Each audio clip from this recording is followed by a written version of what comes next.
नमस्कार, मैं पंकज कुमार। स्वागत है आपका हमारे कार्यक्रम प्रगति की राह पर में। आज हम आपको एक ऐसे प्रगतिशील किसान से मिलवाने जा रहे हैं जिन्हें राष्ट्रपति महोदय द्वारा पद्मश्री से सम्मानित किया गया है। ये बेबी कॉर्न और स्वीट कॉर्न की खेती करते हैं, उसे प्रोसेस कर विदेशों तक निर्यात करते हैं। ये हैं ग्राम अटेरना, जिला सोनीपत, हरियाणा के निवासी कमल सिंह चौहान। किसान कमल सिंह चौहान ऐसे प्रगतिशील किसान हैं जिन्हें खेती में उल्लेखनीय योगदान के लिए राष्ट्रपति महोदय द्वारा पद्मश्री से सम्मानित किया गया है। जो बेबी कॉर्न, स्वीट कॉर्न की खेती कर प्रोसेस कर विदेशों तक निर्यात करते हैं। इन्होंने 25 करोड़ रुपए की फूड प्रोसेसिंग यूनिट लगा रखी है, जो आसपास के गांव के किसानों के लिए वरदान साबित हुई है। श्री कमल सिंह चौहान अच्छे भाव पर किसानों से फसल खरीदकर प्रोसेस कर कई देशों में निर्यात करते हैं। ये मशरूम की खेती में भी अग्रणी किसान हैं। ये कई युवाओं एवं महिलाओं को रोजगार दे रहे हैं। इन्होंने कई किसानों को खेती के साथ साथ एफपीओ बनाकर प्रोसेसिंग यूनिट लगाने के लिए प्रोत्साहित किया है।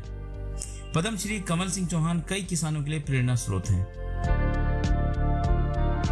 तो आइए मिलते हैं पद्मश्री कमल सिंह चौहान से। इनसे बात करें हमारे सहयोगी क्षितिज कुमार। नमस्कार चौहान साहब। जी नमस्कार। स्वागत है आपका हमारे कार्यक्रम प्रगति की राह पर में।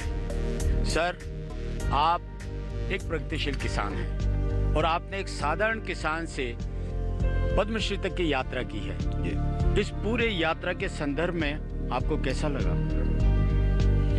मैंने 1978 में 10वीं कक्षा पास की और तब से ही मैं खेती कर रहा हूँ। 1980 में पूर्ण तौर से खेती शुरू कर दी और साथ साथ में पढ़ाई भी की।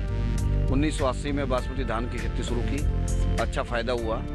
1985 में धान की खेती में बीमारी आनी शुरू कर दी और ये एक युग शुरू हो गया जब किसान की आमदनी घट गई और इंसेक्टिसाइड और पेस्टिसाइड का एक दौर आ गया और खेती में जहर की मिलावट हो गई। इसके चलते 1987 में बायोगैस प्लांट लगाया और उस समय मुझे कुछ आभास हो गया कि रासायनिक खेती किसान के ना तो लाभ में रहेगी और ना इनके जो खाने वाले होंगे उनका स्वास्थ्य अच्छा रहेगा। 1998 में मुझे पता चला कि बेबी कॉर्न की कोई खेती होती है और मैंने बेबी कॉर्न की खेती की शुरुआत कर दी।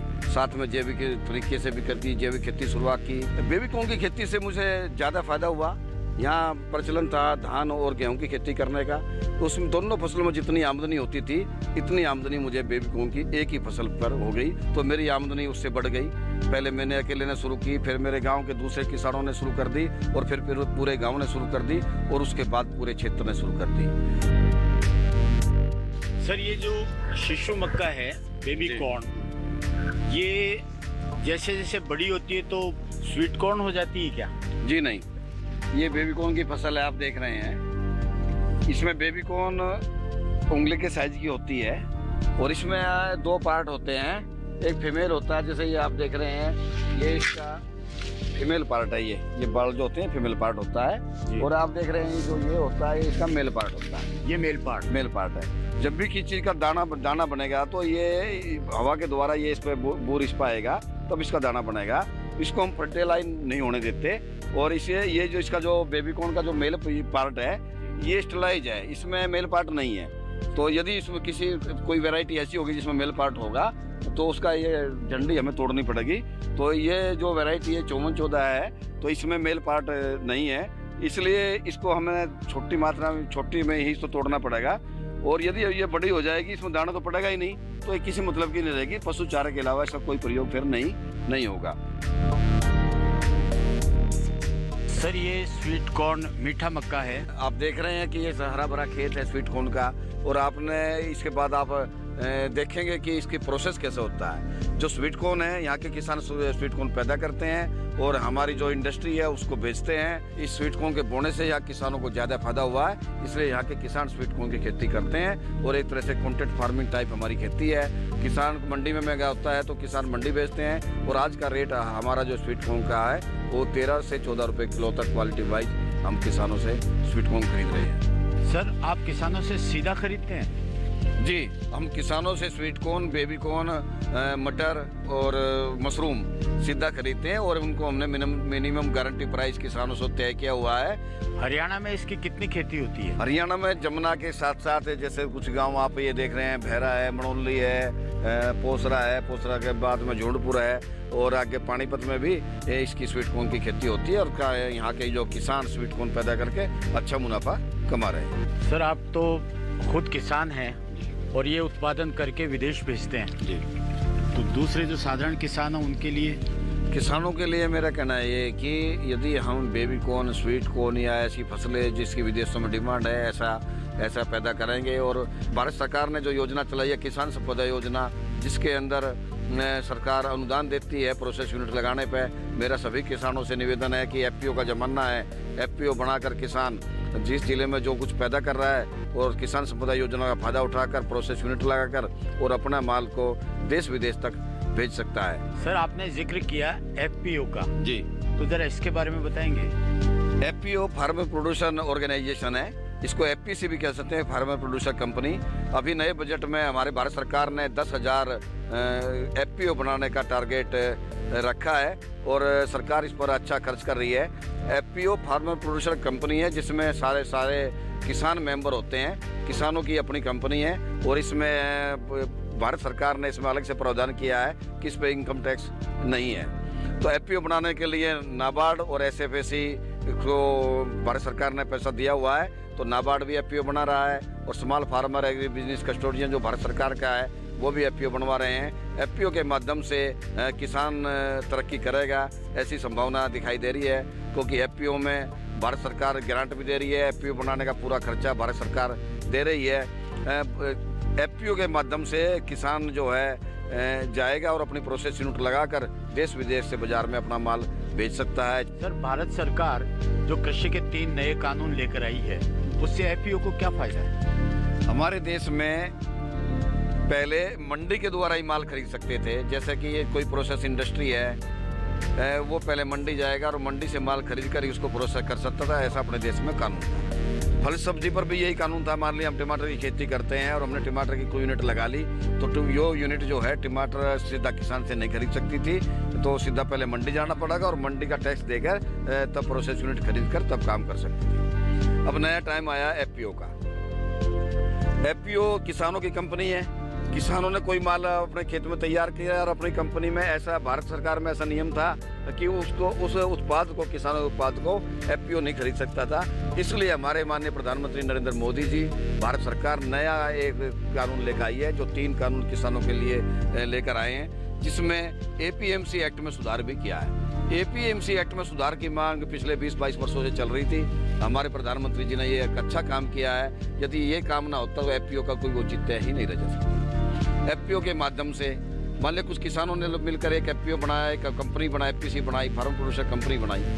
उसने किसी मान लिया किसी देश में बासमती चावल के ऑर्गेनिक की जरूरत है तो एफपीसी ने अपने किसानों को बीज दिया, उन्हें उससे पैदा करवाया और उनसे माल खरीद कर प्रोसेस कर देश विदेश में भेजा और उससे ज़्यादा आमदनी हुई। तो ये नया कानून लाना इसलिए ज़रूरी था कि यदि ऐसा नियम हो देश में कि पहले एफपीओ ने अपने किसानों से कोई माल बुआया, उसको खरीद ना सकते, उसको पहले मंडी जाएगा, मंडी से फिर कंपनी में आएगा तो एक तो खर्चा बढ़ जाएगा, दूसरा उसमें मिलावट के चांसेस हो जाएंगे। तो इसलिए बहुत लंबे समय से एक मांग चल रही थी एपीएमसी एक्ट में सुधार हो और किसानों को ये अधिकार मिले कि वे अपना माल किसी भी कंपनी को, किसी को भी बेच सकते हैं और मंडी भी बेच सकते हैं और बाहर भी बेच सकते हैं। और प्रोसेस इंडस्ट्री को भी ऐसा अधिकार मिले कि मंडी से बाहर भी वे अच्छे माल की खरीदारी कर सकते हैं। जब प्रोसेस यूनिट मंडी से बाहर किसानों से माल खरीदेगी तो बशर्ते कि किसानों को इसका फायदा होगा। किसान अच्छा उत्पादन करेगा, अच्छी क्वालिटी का उत्पादन करेगा और उसको ज़्यादा आमदनी होगी। मिनिस्ट्री ऑफ फूड प्रोसेसिंग के किसान संपदा योजना के तहत ये प्रोजेक्ट लगाया है और इसमें हमारी सरकार ने लगभग 35% में 8 करोड़ रुपए के आसपास इसमें हमें सरकार से सहायता मिली है।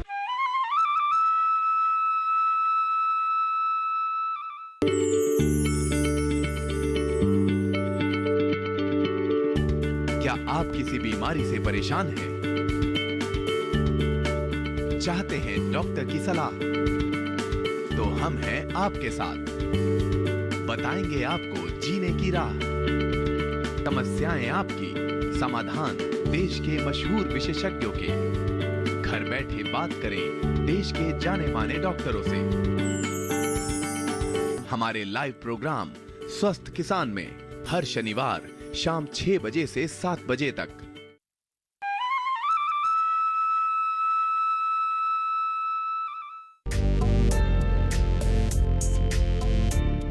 पद्मश्री कंवल सिंह चौहान ने किसान संपदा योजना के अंतर्गत सरकारी अनुदान का फायदा लेकर फूड प्रोसेसिंग की 25 करोड़ की यूनिट लगा रखी है।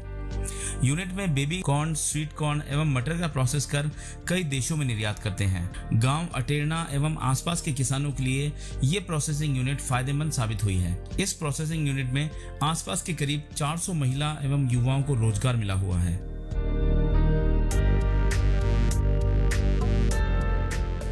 सर, ये मीठा मक्का का आपका पूरा क्या प्रोसेस है, हमारे किसान भाई जानना चाहेंगे। मीठे मक्का का प्रोसेस इकाई है, परंतु इसमें मीठा मक्का के साथ साथ बेबी कॉर्न और मशरूम और मटर भी इसमें प्रोसेस होता है। यहाँ IQF की फैसिलिटी है, इंडिविजुअल कुक फ्रिज को, यानी कि 40 डिग्री -40 डिग्री पर किसी पदार्थ ले जाकर एकदम ठंडा कर दिया जाता है और 9 महीने की उसकी लाइफ होती है।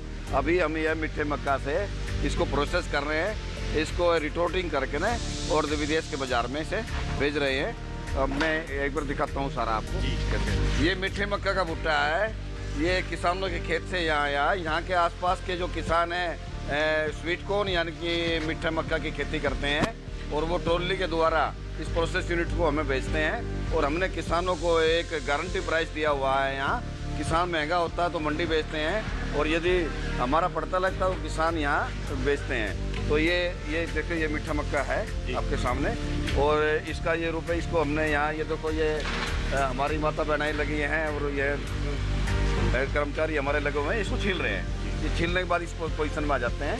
सर, मैं देख रहा हूँ बहुत से माँ बहनें काम कर रही हैं। आप कितने लोगों को रोजगार देते हैं इससे? यहाँ पर हमारी 2-3 इंडस्ट्री यहाँ पर है। कुल मिला के यहाँ करीब 400 महिलाएं काम करती है और 100 के करीब जो है यहाँ जेंट्स काम करते हैं। उड़न में 500 के करीब लोगों को यहाँ डायरेक्ट रोजगार मिला हुआ है। इसके अलावा 5000 किसान हमारे से जुड़े हुए हैं जो बेबी कॉर्न की, स्वीट कॉर्न की, मशरूम को, टमाटर की खेती करते हैं और हमें वे अपना जो उत्पादन है वे हमें बेचते हैं और हम इसको प्रोसेस करके देश और विदेश के बाजार में बेचते हैं। सर, इसको छील लिया जी और ये इस पोजीशन में आ गया जी, इससे आगे का क्या प्रोसेस? अब ये भुट्टा है, ये इसको हमने इस फोरम से, जो खेत से आता है किसान से, वो इस फोरम में आता है। इसके बाद ये छील लिया और मैं इसका आगे का प्रोसेस आपको सबको दिखाता हूँ। और मैं आपको दिखाता हूँ, ये हमारी प्रोसेस यूनिट है। इसमें स्वीट कॉर्न, बेबी कॉर्न और मशरूम का प्रोसेस होता है और साथ में मटर का भी प्रोसेस होता है सीजन आने पे। आइए, के नाम से प्रोसेस यूनिट है और ये कोल्ड चेन का एक प्रोजेक्ट है। आप देख रहे हैं कि ये मशीन है, ये तीनों मशीन जो है मटर के लिए है। इसमें मटर के ट्रक यहाँ से उतरते हैं, सामने आप देख रहे हैं। इसके बाद में बोरियों के द्वारा इन तीनों ये डॉक्टर में मटर को खोल दिया जाता है और ऑटोमेटिक तरीके से मटर जो है छिलती है। मटर वहाँ से छिलने के बाद में बेल्ट के द्वारा और पानी के द्वारा यहाँ आती है, यहाँ पड़ती है। यहाँ पर हम मटर भी आती है ऑटोमेटिक द्वारा छिलकर। और स्वीट कॉर्न का यदि प्रोसेस करना तो स्वीट कॉर्न हम मैनुअली यहाँ से डालते हैं और इसके आगे का प्रोसेस आप दिखाते हैं ऐसे चलता है।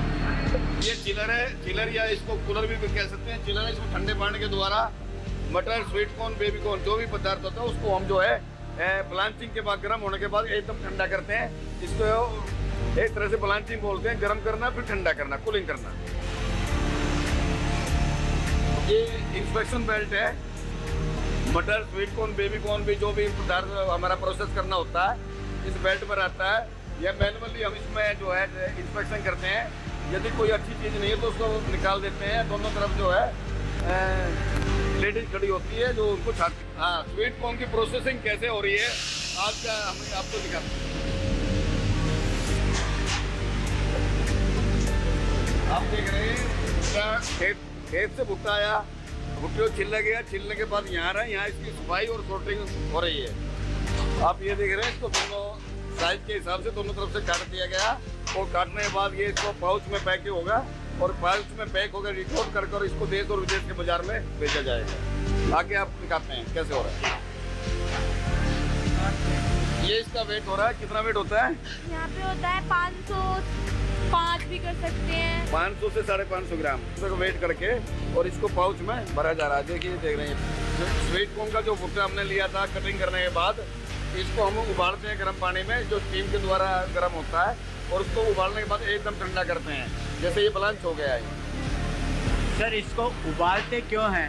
एक तो ये प्रोसेस का एक नियम है, किसी भी चीज़ को सुरक्षित रखने के लिए ब्लांचिंग किया जाता है। ये ब्लांचिंग है, पहले उबालना और फिर उसको एकदम ठंडा करना। और इसमें नमक की, इसको उबालते हैं नमक के पानी में, इसमें नमक का पानी और सिट्रिक एसिड डाला हुआ है, उसमें इसको उबालते हैं और उबालने के बाद इसको पाउच में ले जाते हैं। वैक्यूम निकाले, वैक्यूम में जो है कोई भी चीज़ ज़्यादा दिनों तक सुरक्षित रहती है। वैक्यूम हो गया है तो ये माल तैयार हो गया है। अब पैकिंग करके ये बाजार में चले जाएगा। ये पैकिंग के बाद इसको यहाँ ले आए हैं, ये अब रिटोटिंग में जा रहा है। अभी ये तैयार नहीं, ये माल ये अभी तैयार नहीं है, इसकी रिटोटिंग होनी है। इस जाली में इसको लगाकर रिटोटिंग में ये के लिए जा रहा है। इस पे 121 डिग्री सेल्सियस पे ले जाते हैं और इसमें 15 मिनट तक इसमें रखते हैं। ये फ्रोजन चैम्बर है सारा, माइनस 28 डिग्री तक, माइनस 28 तक यहाँ टेम्परेचर रहता है। अब और इसी में ये 9 महीने तक यहाँ जो हम माल बनाते हैं, जिसमें चाहे मटर हो या स्वीट कॉर्न हो या बेबी कॉर्न हो या सोयाबीन चाप हो, ये यहाँ इसमें 9 महीने तक सुरक्षित हम इसमें रखते हैं।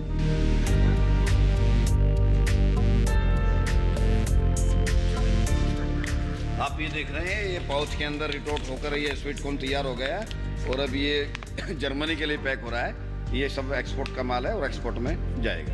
सर ये फाइनल स्टेज है? फाइनल स्टेज है ये। अभी कोरुगेटेड बॉक्स में इसको रखा जाएगा जी। कोरुगेटेड बॉक्स में होने के बाद तब ये उसके द्वारा जाएगा। और ये 9 महीने तक? 9 महीने तक इसकी लाइफ है, बिल्कुल खराब नहीं होता? कुछ नहीं होगा 9 महीने तक। इसमें आप ये देख रहे हैं, ये जो पैकेज है रिटोटिंग के लिए स्पेशल एकदम एयर टाइट है, बिल्कुल वैक्यूम है। वैक्यूम है। आपने सरकारी सहायता भी ली होगी? मिनिस्ट्री ऑफ फूड प्रोसेसिंग के किसान संपदा योजना के तहत ये प्रोजेक्ट लगाया है और इसमें हमारी सरकार ने लगभग 35% में 8 करोड़ रुपए के आसपास इसमें हमें सरकार से सहायता मिली है। हम 12 महीने मशरूम की खेती करते हैं। जो लोग झोपड़ियों में खेती करते हैं वो वर्ष में एक बार होती है, जो सितंबर में कंपोस्ट बनाया जा सकता है, जिसका अक्टूबर में बुआई होती है और मार्च तक वो खत्म हो जाती है। इसमें हम पूरा वर्ष मशरूम की खेती करते हैं। कंपोस्ट जो है चैम्बर में बनाया जाता है।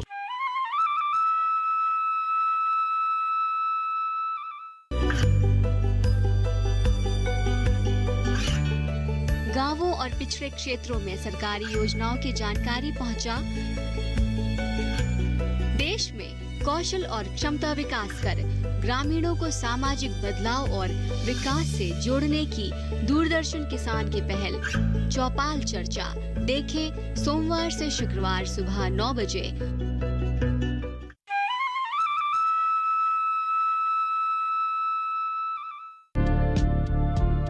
प्रगतिशील किसान कमल सिंह चौहान का हरियाणा राज्य में मशरूम खेती करने वाले किसानों में बड़ा नाम है। इनके खेत में मशरूम की खेती 12 महीने ही होती है। इन्होंने मशरूम की खेती के लिए पूरा तंत्र लगा रखा है, जिससे सर्दी के मौसम के साथ साथ गर्मी में भी आराम से मशरूम की खेती की जा सकती है। आप मशरूम की खेती करते हैं जी, तो आपका खेती करने का क्या तरीका है? मशरूम की खेती यहाँ पूरे वर्ष होती है, जो कंट्रोल कंडीशन में होती है और गर्मियों में इसमें बिजली की जरूरत पड़ती है। आप देख रहे हैं ये मशरूम की खेती के लिए कंपोस्ट बना रहे हैं। इसमें इस कंपोस्ट बनाने का तरीका ये है कि इसमें 10 टन हम गेहूं का सूखा भूसा या इसमें पराली भी ले सकते हैं। और जो बंडल बनाए हुए हैं, पेडिस्ट्रा बर्निंग को हमने रोका है, इसमें ये बंडल बनाए हुए हैं। इन बंडलों से भी हम मशरूम का कंपोस्ट बनाते हैं। मशरूम का कंपोस्ट बनाने के लिए सबसे पहले इसमें 10 टन जो है भूसा लेते हैं और इस पर 5 टन मुर्गी की मीट जो सामने पड़ी चिकन मैन्योर वो डालते हैं। इसका एक हम इस पर ढेर बना देते हैं 2-2.5 फुट ऊंचा। इसके ऊपर हम इसमें 3 कट्टे यूरिया डालते हैं और 3 कट्टे सुपर फास्फेट डालते हैं और 3 कट्टे पोटास के डालते हैं। इस सब को मिलाकर उसमें पानी से अच्छी और तर करके उसको मिक्सिंग कर देते हैं। उसके बाद हम ये जाते हैं कि फेस 1 चैम्बर है हमारे, आप देख रहे हैं। इसमें पहले जो लंबी अवधि का खाद बनाते हैं, उसमें जेड़ियों से जो मजदूर लगे रहते हैं उसको पलटा पलटी करते रहते हैं। इसमें हमने ब्लोअर लगाए हुए हैं। ये ब्लोअर वायुमंडल से हवा लेकर नीचे देते हैं। ये देखो खाली फेस 1 चैम्बर है खाली। आप देख रहे हैं इसमें जो पाइप लाइन है नीचे, पाइप लाइन में सुराख है और ब्लोअर जो है काफ़ी हवा लेता है और हवा पाइपलाइन के जरिए इससे आती है। इसमें इतने तक भूसा भरा होता है, जैसे बराबर में देखेंगे आप। तो इसमें जो है ये जब भूसा गलता है, कंपोस्ट बनता है, तो हीट जनरेट होती है। तो उस हीट 70 डिग्री से ऊपर ना जाए, क्योंकि यदि हीट 70 डिग्री से ऊपर चली गई तो इसमें कुछ भी नहीं रहेगा, मशरूम पैदा नहीं होगी कंपोस्ट में, कंपोस्ट खराब हो जाएगा। इसलिए इसमें हवा देते हैं। हर 15 मिनट में इसको 2 मिनट 1.5 मिनट चलाते हैं, जिससे जो है गर्मी इसमें ज़्यादा गर्म नहीं हो पाता। ये आप देख रहे हैं, ये है इसमें हवा चलाते हैं, ये हवा इसमें ऊपर तक निकलती है। तो इसको यदि हीट आप देख रहे हैं अंदर से गर्म हो रहा होगा बहुत, तो इसका मेजरमेंट इसको गर्म ना रहे, ये गर्म ना रहे, तो इसलिए इसमें हमारी ये कितनी हीट अंदर है आप देख लो, बहुत इसके अंदर हीट है। तो ये 70 डिग्री से ज़्यादा हीट ना पकड़े, इसलिए इसमें ब्लोअर चलाते हैं। जैसे ब्लोअर चलाए ऊपर से हवा निकल रही है, तो ये हवा इसको थोड़ा ठंडा करने का, कंट्रोल करने के लिए काम में आती है। ये फेज 2 चैम्बर है। फेज 1 से हम कंपोस्ट को लेकर इसमें आते हैं, और इसमें इसकी खासियत ये है कि इसमें नीचे खाली है और ये आप देख रहे हैं सुराख है। एक ब्लोअर के द्वारा जो है हवा इसमें आती है और इसमें से कंपोस्ट से निकलकर वापस इसमें सेम हवा बढ़कर इसका जो टेम्परेचर है 54 डिग्री हम मेंटेन रखते हैं। आप पीछे हम ब्लोअर की तरफ चलते हैं, जो इस हवा को सर्कुलेट करता है। आप देख रहे हैं कि फेज 2 चैम्बर है। मशरूम फेज 1 में मशरूम का जो कंपोस्ट है फेज 1 से लेकर फेज 2 में भर दिया जाता है, और इसमें उसी हवा को हम सर्कुलेट करते हैं, और इसका टेम्परेचर 54 डिग्री सेल्सियस रखा जाता है। ये टेम्परेचर के लिए मैं देख सकते हैं, यदि ये गर्म होता है तो इसको हवा दे देते हैं। हवा देने का तरीका ये है, ये ताज़ी हवा से चले जाएगा, टेम्परेचर डाउन हो जाएगा। इसको हम बंद कर देंगे तो टेम्परेचर अप हो जाएगा। ये मैनुअल है, कंट्रोल भी है, इससे देख लेते हैं। इसके बाद हम चलते हैं, मशरूम की बुआई होती है। ये तैयार मशरूम का कंपोस्ट है, और इस कंपोस्ट में हम बीज मिलाकर ऐसे थैले भर दिए जाते हैं। जैसे ये थैला है, इस थैले में आप देख रहे हैं ये बीज भी मिला हुआ है।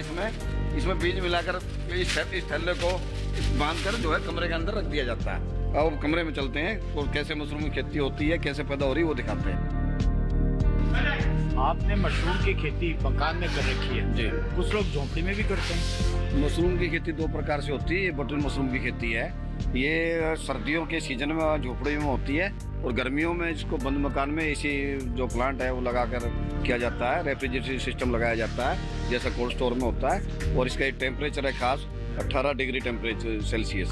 तो मशरूम जो 16 से 18 डिग्री पे होती है। तो ये टेम्परेचर हम बिल्डिंग बनाकर ही और इसको इंसुलेशन करके ही दे सकते हैं। आप देखते हैं कैसे होगा। आप मशरूम की खेती 12 महीने करते हैं? जी, हम 12 महीने मशरूम की खेती करते हैं। जो लोग झोपड़ियों में खेती करते हैं वो वर्ष में एक बार होती है, जो सितंबर में कंपोस्ट बनाया जा सकता है, जिसका अक्टूबर में बुआई होती है, और मार्च तक वो खत्म हो जाती है। इसमें हम पूरा वर्ष मशरूम की खेती करते हैं। कंपोस्ट जो है चैम्बर में बनाया जाता है, उसके बाद बीज मिलाया जाता है। बीज मिलाने के बाद की ये पोजीशन है। इसके बाद आप देख रहे हैं आगे इसमें जब जाड़ा फैल जाता है, ये जाड़ा फैला हुआ है मशरूम का, इसमें जाड़ा फैलने के बाद केसिंग की जाती है, और केसिंग के बाद पैदावार होती है। और दिखाते हैं कि मशरूम की पैदावार कैसे होती है। ये मशरूम तैयार है, इसमें से मशरूम तोड़ ली गई है। इस समय सुबह से लेकर शाम तक तोड़ दी। आप बाहर देखते हैं कि मशरूम की पैकिंग हो रही है, तो इसमें से हार्वेस्ट की गई है। प्रगतिशील किसान श्री कमल सिंह चौहान को सरकारी एवं गैर सरकारी संगठनों द्वारा कई पुरस्कारों से सम्मानित किया गया है, जिसमें 2019 में राष्ट्रपति महोदय द्वारा पद्मश्री पुरस्कार से सम्मानित किया गया है। कमल सिंह जी सर जी, ये पद्मश्री आपको किस खेती के कारण मिला? ये पद्मश्री जो मुझे मिला कृषि में इंटीग्रेटेड फार्मिंग सिस्टम के कारण मिला, जो हमने इंटीग्रेटेड फार्मिंग सिस्टम अपनाया है। जैसे जिसमें मशरूम की खेती, बेबी कॉर्न की खेती, स्वीट कॉर्न की खेती, उनकी प्रोसेसिंग, पशुपालन, और बिना जैविक खेती जिसमें रसायन का प्रयोग नहीं किया जाता है, एक तरह से स्वास्थ्यवर्धक खेती में। और 400 लोगों को हमने डायरेक्ट रोजगार दिया, जिसमें ज़्यादातर महिलाएं हैं, और साथ में 5 से 10 हज़ार किसानों को बेबी कॉर्न की खेती से, स्वीट कॉर्न की खेती से फायदा हुआ है। उन लोगों की सबकी आमदनी बढ़ी है, इसलिए भारत सरकार ने पद्मश्री प्रदान किया। तो देखा आपने किस तरह से पद्मश्री कमल सिंह चौहान स्वीट कॉर्न और बेबी कॉर्न की खेती करते हैं, उसे प्रोसेस कर विदेशों तक निर्यात कर रहे हैं और बहुत अच्छी आय कमा रहे हैं। इसके अलावा मशरूम की खेती भी करते हैं। आप भी इनसे प्रेरणा लेकर ये सब काम कर सकते हैं और अच्छी आय प्राप्त कर सकते हैं। तो देखते रहिए हमारा कार्यक्रम प्रगति की राह पर। हमारे इस कार्यक्रम की अगली कड़ी में हम आपको मिलवाने जा रहे हैं एक और प्रगतिशील किसान ब्रजराज से। ये तुअर की खेती करते हैं, गेहूं की खेती करते हैं और सरसों की खेती करते हैं। इन्होंने छोटी छोटी मशीनों से इन सबको प्रोसेस करके बाजार में बेचते हैं और अच्छी आय प्राप्त करते हैं। ये हैं ग्राम घटावर, जिला बारा, राजस्थान के निवासी।